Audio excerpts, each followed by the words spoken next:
A Tale of Two Cities by Charles Dickens. Book the Second, The Golden Thread. Chapter 24. Drawn to the Lodestone Rock. In such risings of fire and risings of sea, the firm earth shaken by the rushes of an angry ocean which had now no ebb, but was always on the flow, higher and higher, to the terror and wonder of the beholders on the shore, 3 years of tempest were consumed. 3 more birthdays of little Lucy had been woven by the golden thread into the peaceful tissue of the life of her home. Many a night and many a day had its inmates listened to the echoes in the corner, with hearts that failed them when they heard the thronging feet. For the footsteps had become to their minds as the footsteps of a people, tumultuous under a red flag and with their country declared in danger, changed into wild beasts, by terrible enchantment long persisted in. Monseigneur, as a class, had dissociated himself from the phenomenon of his not being appreciated, of his being so little wanted in France as to incur considerable danger of receiving his dismissal from it and this life together. Like the fabled rustic who raised the devil with infinite pains, and was so terrified at the sight of him that he could ask the enemy no question, but immediately fled, so Monseigneur, after boldly reading the Lord's Prayer backwards for a great number of years, and performing many other potent spells for compelling the evil one, no sooner beheld him in his terrors than he took to his noble heels. The shining bull's eye of the court was gone, or it would have been the mark for a hurricane of national bullets. It had never been a good eye to see with, had long had the mote in it of Lucifer's pride, Sardanapalis's luxury, and the mole's blindness, but it had dropped out and was gone. The court, from that exclusive inner circle to its outermost rotten ring of intrigue, corruption, and dissimulation, was all gone together. Royalty was gone, had been besieged in its palace and suspended, when the last tidings came over.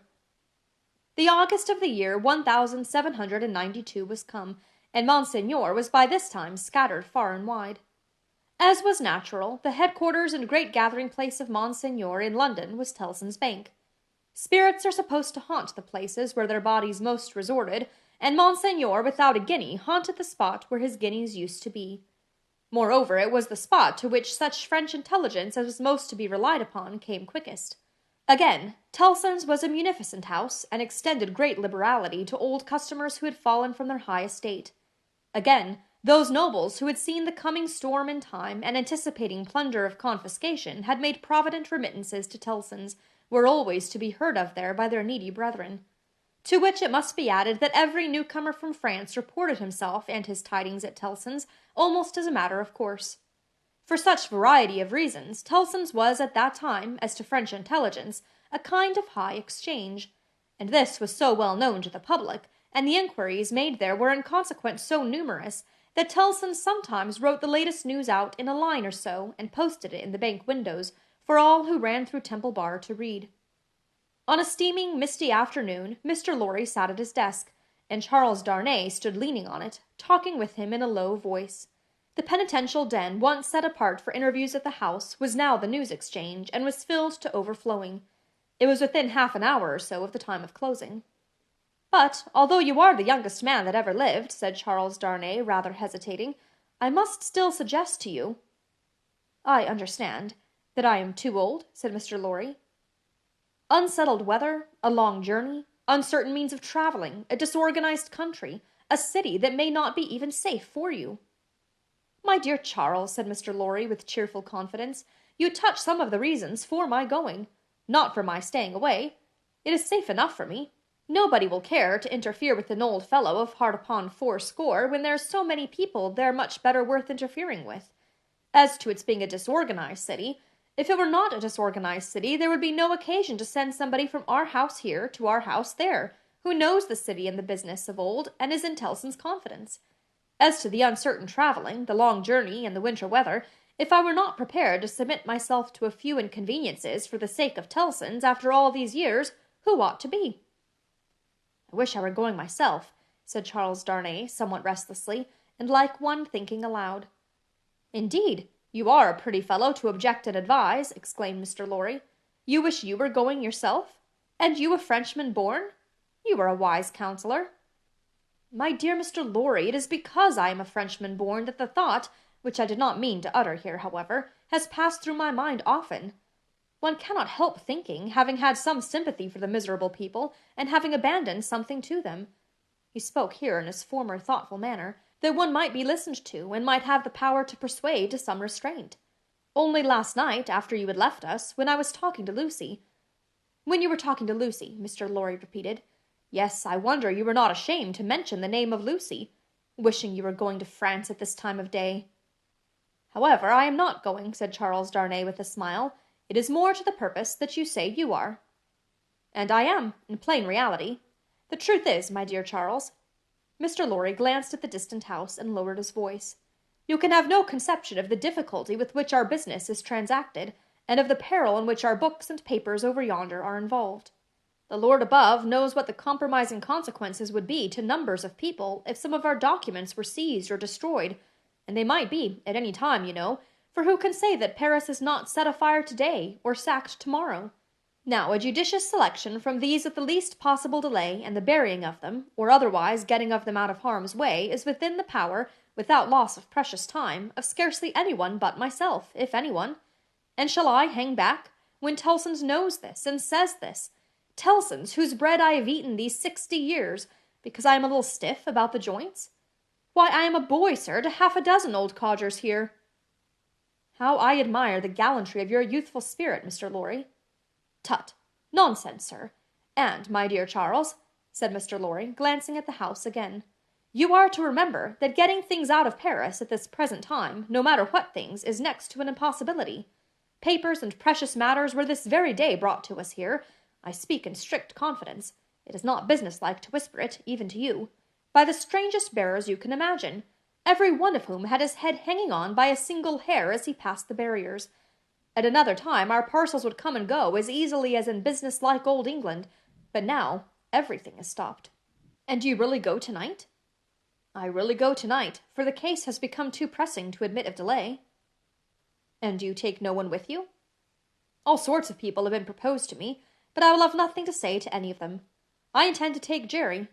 Jerry has been my bodyguard on Sunday nights for a long time past, and I am used to him.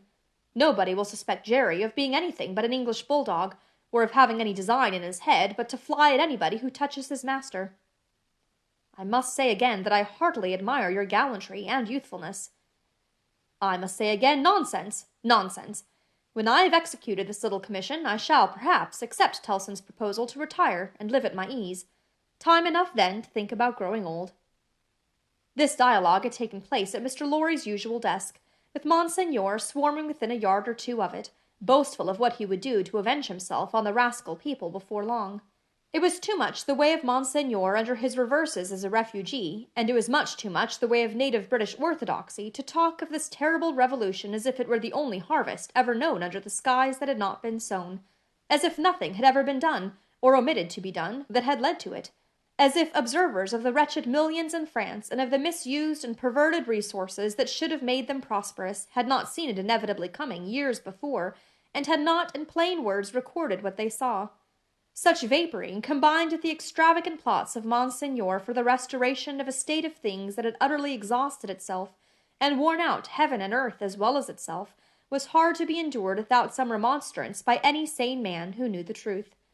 And it was such vaporing all about his ears, like a troublesome confusion of blood in his own head, added to a latent uneasiness in his mind which had already made Charles Darnay restless, and which still kept him so.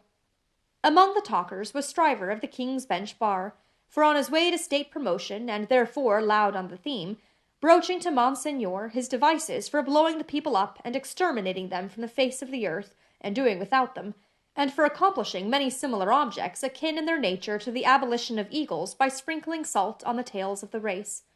Him Darnay heard with a particular feeling of objection, and Darnay stood divided between going away that he might hear no more, and remaining to interpose his word, when the thing that was to be went on to shape itself out. The house approached Mr. Lorry, and laying a soiled and unopened letter before him, asked if he had yet discovered any traces of the person to whom it was addressed.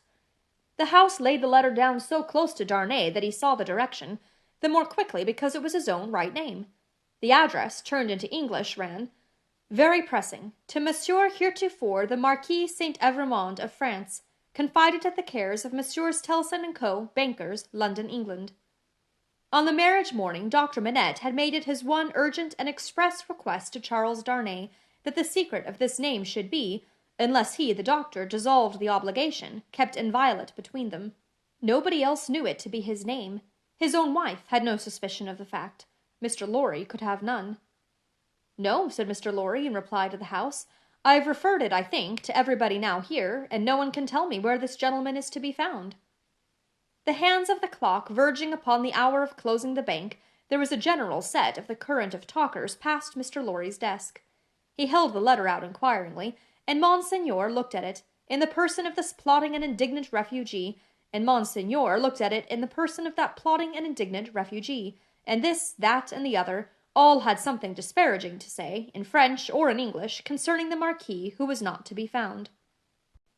"Nephew, I believe, but in any case degenerate successor, of the polished Marquis who was murdered," said one.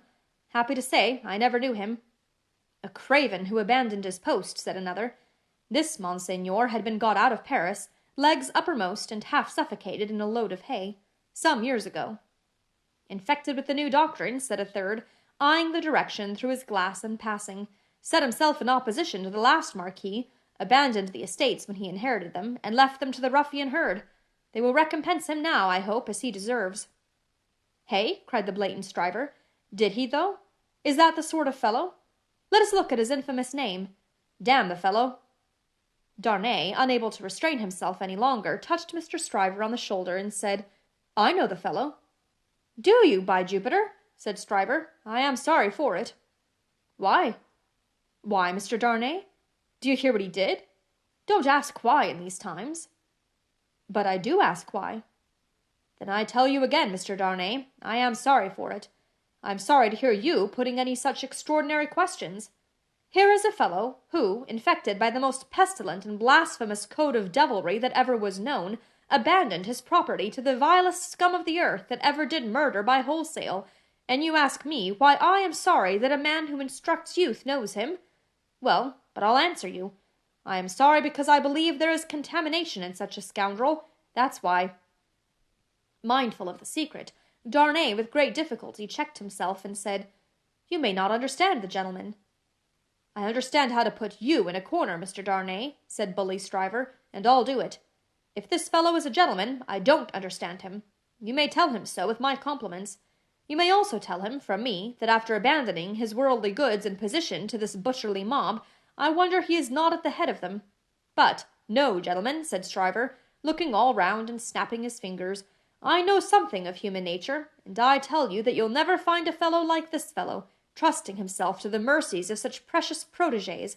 No, gentlemen, you'll always show him a clean pair of heels very early in the scuffle, and sneak away." With those words, and a final snap of his fingers, Mr. Stryver shouldered himself into Fleet Street, amidst the general approbation of his hearers. Mr. Lorry and Charles Darnay were left alone at the desk in the general departure from the bank. "Will you take charge of the letter?" said Mr. Lorry. "You know where to deliver it?" "I do." "Will you undertake to explain that we suppose it to have been addressed here on the chance of our knowing where to forward it, and that it has been here some time?" "I will do so. Do you start for Paris from here?" "From here, at 8. I will come back to see you off." Very ill at ease with himself, and with Stryver and most other men, Darnay made the best of his way into the quiet of the Temple, opened the letter, and read it. These were its contents. "Prison of the Abbaye, Paris, June 21, 1792. Monsieur heretofore the Marquis. After having long been in danger of my life at the hands of the village, I have been seized, with great violence and indignity, and brought a long journey on foot to Paris. On the road I have suffered a great deal. Nor is that all. My house has been destroyed, razed to the ground. The crime for which I am imprisoned, Monsieur heretofore the Marquis, and for which I shall be summoned before the tribunal, and shall lose my life, without your so generous help, is, they tell me, treason against the majesty of the people, and that I have acted against them for an emigrant. It is in vain I represent that I have acted for them and not against, according to your commands. It is in vain I represent that, before the sequestration of emigrant property, I had remitted the imposts they had ceased to pay, that I had collected no rent, that I had had recourse to no process. The only response is that I have acted for an emigrant, and where is that emigrant? Ah, most gracious Monsieur heretofore the Marquis, where is that emigrant? I cry in my sleep, where is he? I demand of heaven, will he not come to deliver me? No answer.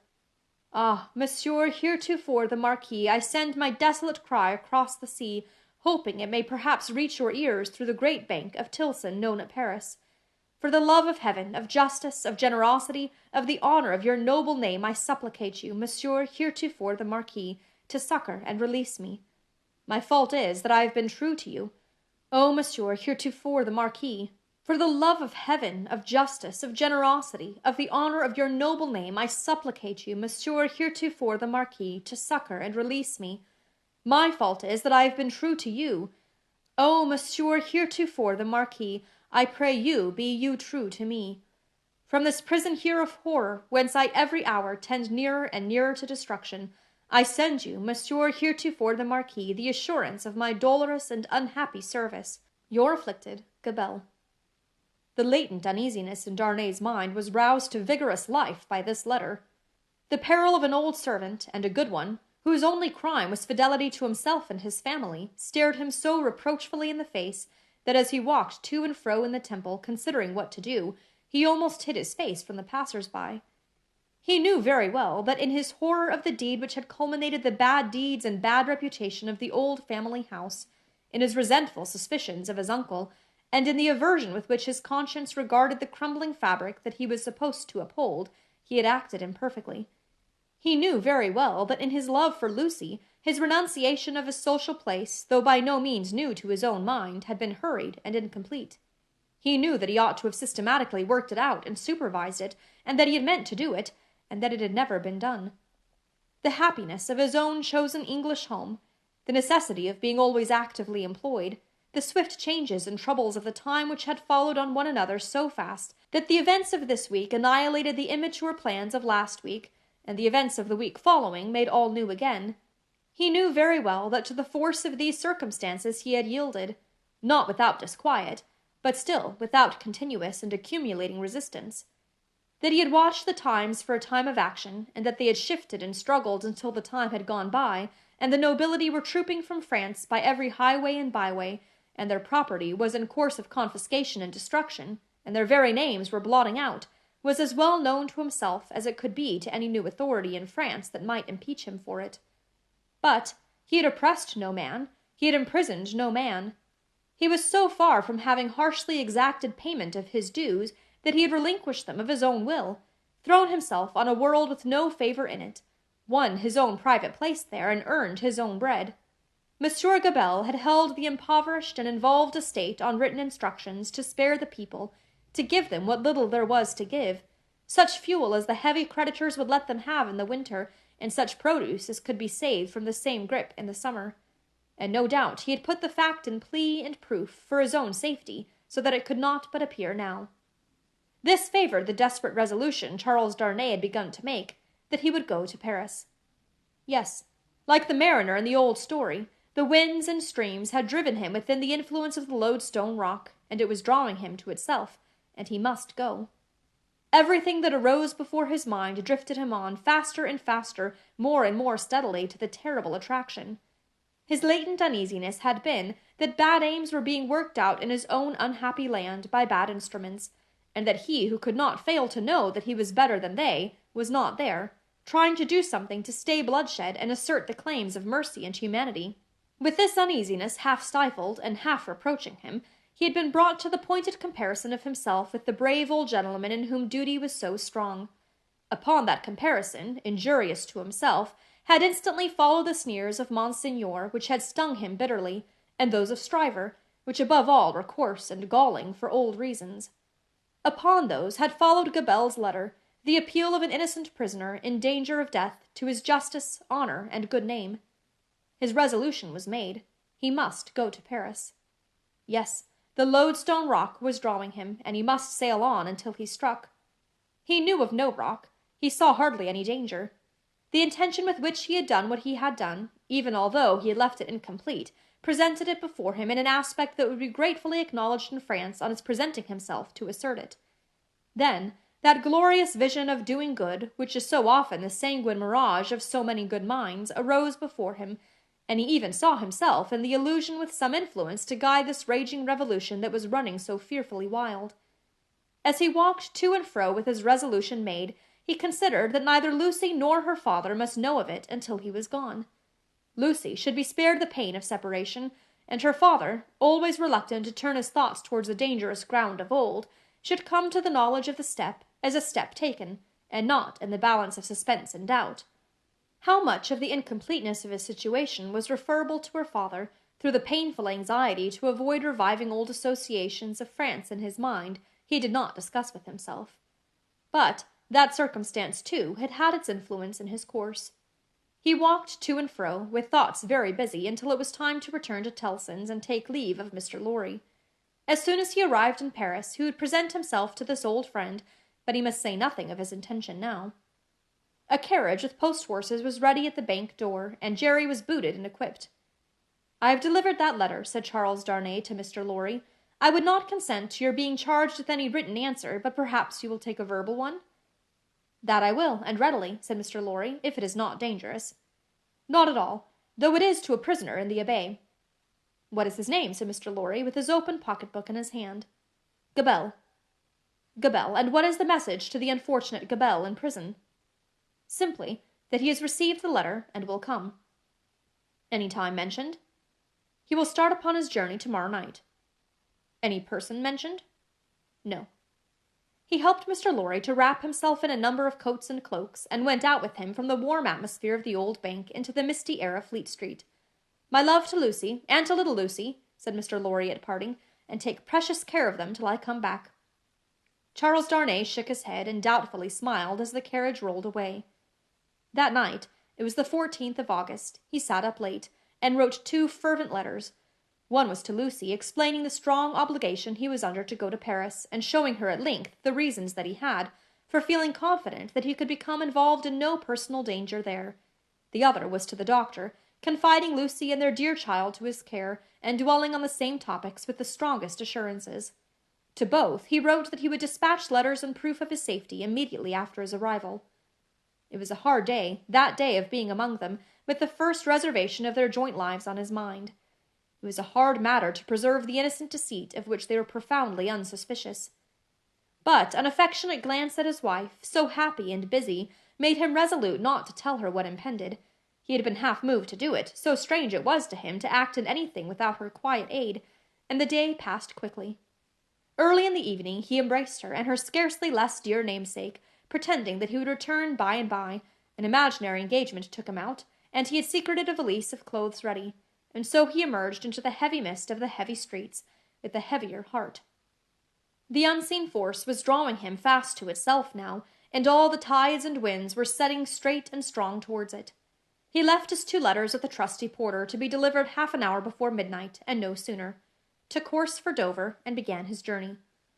"For the love of heaven, of justice, of generosity, of the honor of your noble name," was the poor prisoner's cry with which he strengthened his sinking heart, as he left all that was dear on earth behind him, and floated away for the Lodestone Rock. The end of the 2nd book.